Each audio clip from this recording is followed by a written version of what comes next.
One of the biggest stories that emanated from the recent press conference by the National Democratic Congress General Secretary Johnson Esiedun-Ketia was the directive to aspiring candidates in the party to reduce the amount of money involved in political campaigning, or the so-called opulence involved in political campaigns. This is a call that has been welcomed by many Ghanaians who have often frowned on the lavishness displayed by some candidates during political campaigns.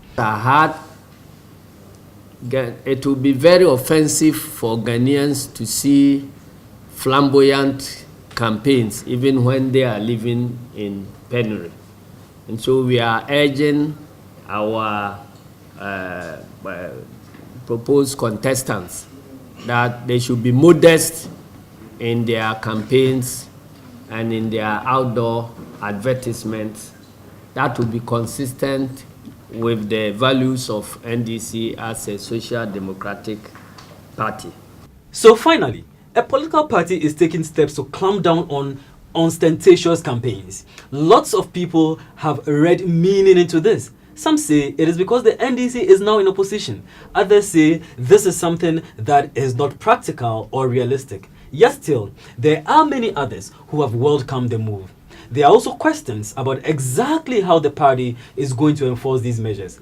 We will recall that the crescendo for reining in on campaign spending was revived during the NPP's National Delegates Congress this year in Koforidua, when John Hayward, an invited guest from Britain, commented on the waste of resources by those competing for party positions. So, let's debate the issue at hand. Why is the public so opposed to outlandish campaign spending? There are so many arguments to be made for this. What are the arguments for and against the amount of money spent in political campaigns? This is not just an issue in Ghana, but campaign spending is a major issue all over the world. So, let's look at the pros and the cons. Let's start first with the arguments against throwing so much money into political campaigns. First of all, the basic premise underlying the public opposition to increasing campaign spending is that it is a pure waste of resources. That is what the people are saying. We live in a country with debilitating issues: poor emergency healthcare, pothole-infested roads, or non-existent one at some places actually, lack of infrastructure or ramshackle facilities in our hospitals, schools, and on and on and on and on. The problems are endless. I mean, we live in this country. We all know what the issues are. We all know what the basic score is. So, the basic argument is that all the money being spent on posters and campaigns could be rechanneled to critical areas of national development needing urgent attention. So that's basically the first argument, that listen, this is a waste of resources, we could use the money for something else. Now let's go on.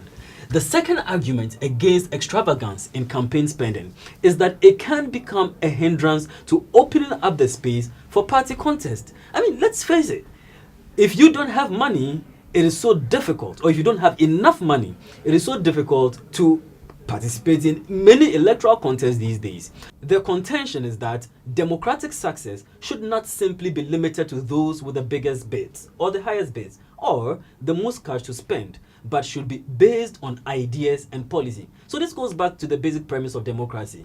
Contestation should be about policy and not for the highest bidder. The notion is that if money becomes an overwhelming factor in competitive elections, it certainly narrows the space for political contests, thereby preventing those with great ideas but limited cash from competing on an equal footing. The third argument is that opulence in campaigns could breed or heighten corruption. Some folks have complained about the monetization of politics and the state of quote-unquote monocracy in our politics. By turning a blind eye to the prevalence of money as an overwhelming source of influence in campaigns, the argument goes like this. This development might encourage patronage, vote buying, and generally speaking, lead to the commercialization of politics, something that none of us wants to see. What this means is that a race, which should have been, as the scholars put it, a marketplace of ideas, then becomes a black market sort of for displaying monetary politics. Simply speaking, an ideas contest would likely become a money pageant. Now that we've heard the arguments against lavish campaign spending, let's consider for a second the arguments from the other side. Let's look at the opposing arguments. Two major points here. The first argument those on the opposite end of the spectrum make is that in a democracy, any form of control or limitation is seen as an aberration to the very spirit of democracy. Some have argued that without enough resources, candidates cannot spread their tentacles, spread themselves, or engage in the kind of public discourse or communication that lies at the very heart of democratic politics.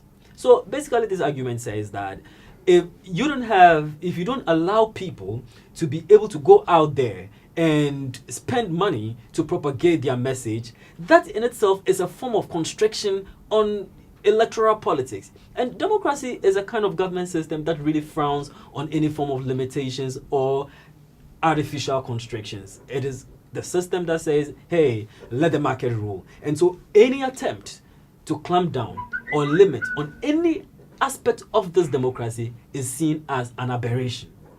A second related argument is that putting limitations on spending can kneecap the kind of robust campaigning normally witnessed in electoral contests. What does this mean?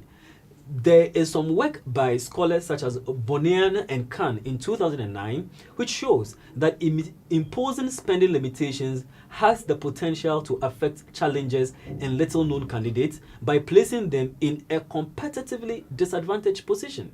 So what this means is that basically for people who are not very well known, they need to spend some amount of money propagating their message, getting their names put in the public domain, and basically getting people to get to know them more. And so putting limitations on spending affects these challenges very badly, especially for those who are not very well known. So where does this leave us?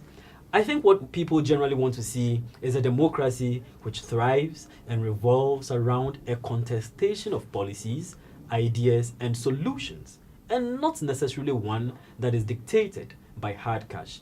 No matter where you stand on this issue, it is a great thing that we are having these debates and conversations in order to help improve and develop our democracy.